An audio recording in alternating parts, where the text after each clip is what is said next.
New Zealand has joined countries like Greece and Singapore as an attractive golden visa destination. For way too long, New Zealand has put up the shutters on investment. We've been reluctant to recognise the benefits for Kiwis. Our next step is saying yes to global talent and global wealth that wants to be part of our economic success story. Where do you go when the world turns to hell in a handbasket? For many of the world's richest people, the ideal destination is just a few hours away from Australia. Hello, I'm Rebecca Jones and welcome to the Bloomberg Australia podcast. This week, we are talking about golden visas. That is, a visa that gives residency to a foreigner if they invest a certain amount of cash. Now, Australia used to have a similar scheme to this, and New Zealand has just revamped theirs. So how are destinations taking advantage of the well-heeled? To answer that, this week we're travelling across the Tasman to talk to Ainsley Thomson. She's an editor who helps head up wealth coverage here in Asia for Bloomberg News. Ainsley, kia ora. It's great to have you on the podcast. Kia ora, Rebecca. Ainsley, what did New Zealand change in April when it jazzed up its golden visa? Because it wasn't a new program, was it? Why is it suddenly so hot? It certainly is pretty hot at the moment. You're right, it wasn't a new program. The one that was in place which came out in 2022, that was quite a flop. Over the 2.5 years, they only had about 100 applications and only 46 were fully approved. The new one, which came out on the 1st of April, in those 6 weeks, it's had almost as many applications as in the entire 2.5 year period of the past one. And that equates to about 600 million Kiwi dollars in direct investment into the country, if those are all approved. So the main thing that changed is the English language test. They got rid of that. That was seen as quite insulting to people who were applying. They also changed the amount of time that you have to spend in New Zealand. In some cases, it's as little as 21 days.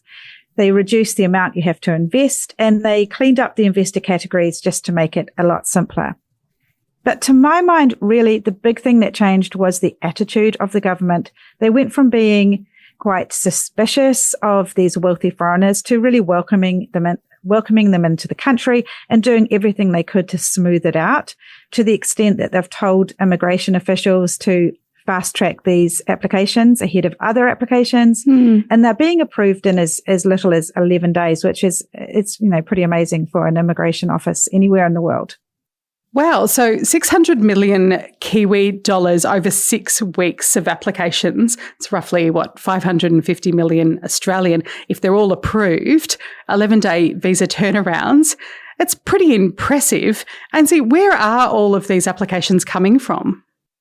That's really interesting. They're mainly coming from the US. Well, that's the biggest group is coming from the US. And that sort of shows us that this is all about timing, and timing has really played to New Zealand's advantage here. President Trump has been the big factor.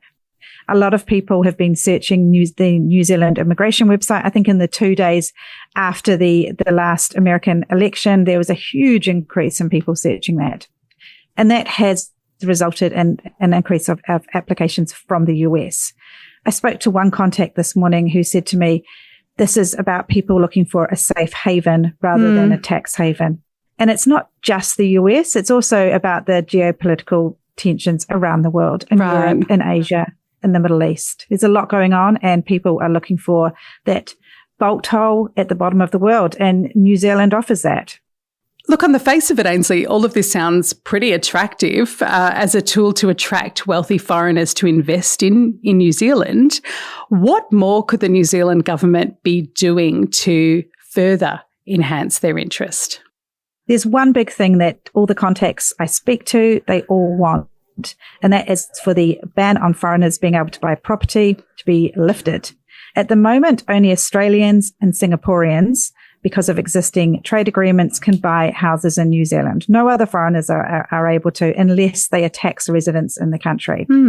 Owning property is a priority for the people that you're speaking to. Absolutely. I mean, it's the thing people want. They want, as we just discussed, this bolt hole. And that means having your own house, somewhere that you can escape to if, just for a holiday, but B, if something terrible happens in the world and you want to be able to, come to New Zealand, you want this haven down at the bottom of the world. And, you really need your own house. You don't want to be staying in a hotel, even if it's a luxury lodge. That kind of wears thin after a while. You want your own house. And this ban was brought in 2018. It was Jacinda Ardern was the Prime Minister at the time. And there'd been this big political outcry over Peter Thiel, the billionaire. He was given a New Zealand passport and he'd only spent a few weeks in the country. And people were pretty appalled by this. They thought that our passports were for sale. People were not impressed. And at the same time, the property market was quite overheated. And the blame was being put on foreigners for that as well. So they brought this pretty blanket ban in on any foreigners being able to buy a property. What's happened to house prices? It really didn't affect them. The average house price didn't go down. It turns out that not that many foreigners were buying houses after all. But it did affect the top end of the property market, where it's become really hard to shift houses because there's such a small pool of people who've got the kind of money you need to be able to buy one of these houses. I wrote about a house last year. It was in Queenstown. It's in a stunning position up high in the hills, overlooking the lake and all the mountains, really close to the remarkable ski field. It's got a wine cellar and its own lake and a private road. And it was on the market for about 13 million New Zealand dollars. Just couldn't find a buyer. I just checked this morning and that same house is still on the market. So, there's just a very small pool of buyers for that kind of property. It is really interesting to consider, though, perception versus reality, right? Because, as you say, it didn't really make that much of a difference to the prices of houses in New Zealand. Ainsley, is this one of the reasons why this go-round, the New Zealand scheme is seeing such pickup? Is it because they're being quite direct in laying out the intended benefits of a golden visa scheme? They are being quite blunt about that. They're being, they want this foreign direct investment. Our economy isn't doing brilliantly. Last year we were in recession and they've been looking for ways to perk that up, to really give it a boost. And this seemed to be, quite an easy way to do it, to get these people to invest in the country. And that would help with infrastructure projects, with all sorts of things. Just bring that cash in. I mean, New Zealand does need skilled workers also, most certainly. We've lost a lot of people to Australia. There's been, we've written about that a lot. There's been a lot of people going across the Tasman, but they also really want this money. And when we come back, we'll look at what lessons Australia can learn from other parts of the world where a visa has been granted in exchange for a bucket of cash. You're listening to the Bloomberg Australia podcast. And welcome back to the Bloomberg Australia podcast. You're here with me, Rebecca Jones, and I'm talking to Ainsley Thomson, who writes about wealth for Bloomberg News from our beautiful Wellington bureau. Ainsley, so far we've gone over the structural and I guess philosophical differences between Australia and New Zealand's approach to visas for the well-heeled. I am interested, though, to find out what you've discovered about the experiences of other countries around the world with similar schemes. Lots of different countries have toyed with having these schemes. They've brought them in, they've tweaked them, they've changed them, they've got rid of them. At the moment, the US is looking at it as sort of a type of golden visa. It's President Trump is calling it the gold card, and in exchange for $5 million, it will let people work towards residency. We don't know the full details yet. We'll just have to keep watching that one. In Europe, there's been a lot of political wrangling over this issue. Just last month, the European Union's top court told Malta that they had to close their golden passport scheme because you can't sell citizenship. And it's important to note here that that was a golden passport scheme as opposed to a golden visa. So it was actually offering people full citizenship as opposed to just residency like New Zealand is doing. Other countries like Portugal have tweaked them. There was an issue there that a lot of foreigners were buying property and that was becoming a real political issue because it was driving up prices. So they tweaked that so people can't invest in real estate anymore. In Greece, they raised the amount of money people have to invest. So, a lot of countries are kind of tweaking them and changing them. New Zealand, though, I think is going against the trend here in that it's up. Most countries are narrowing it down. New Zealand has opened its up to try and attract more people. Certainly a glass half full versus glass half empty view of these lucky people with their wealth looking for a new place to call home. Ainsley, here in Australia, our government, we've had our election in May. That's done. The focus is now returning to our migration system, including reassessing the role of investment visas.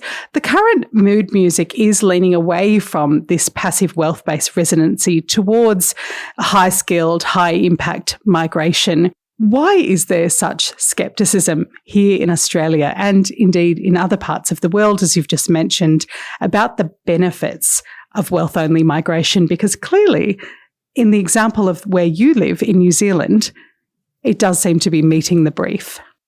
I think it all comes down to optics. I think most governments would quite like the money if they were honest about it. But I think the politics of allowing extremely wealthy people easy passage into a country can be hard to sell to the general voting public, especially in a country like Australia where there's a housing crisis and people are struggling to get a house, and they're going to, perceive that as a threat to their chances, etc. And it's going to, possibly push up prices. That's where the settings have to be very tailored to make sure you're getting the result that you want. New Zealand, before it revamped the visa, they consulted for around about a year, and it was a very broad consultation with people in the sector. I mean, all my contacts knew all about it before it came out because they'd been spoken to by the government and had given their advice on, what they wanted to see in it, etc. So I think getting those settings right really helps. And in New Zealand, so far, it seems to be going okay. But, we'll keep an eye on the data. We will watch and see what happens and see how much money does come into the country and how much is being put to work in the economy. Ainsley, thank you for joining me. Thank you. And thank you for listening to the Bloomberg Australia podcast. I'm Rebecca Jones. This episode is recorded on the traditional lands of the Wurundjeri people of the Kulin Nation. It was produced by Paul Allen and edited by Ainsley Chandler. Don't forget to follow and review the show wherever you get your podcasts and sign up for Bloomberg's free daily newsletter, Australia Briefing. Go to bloomberg.com to subscribe.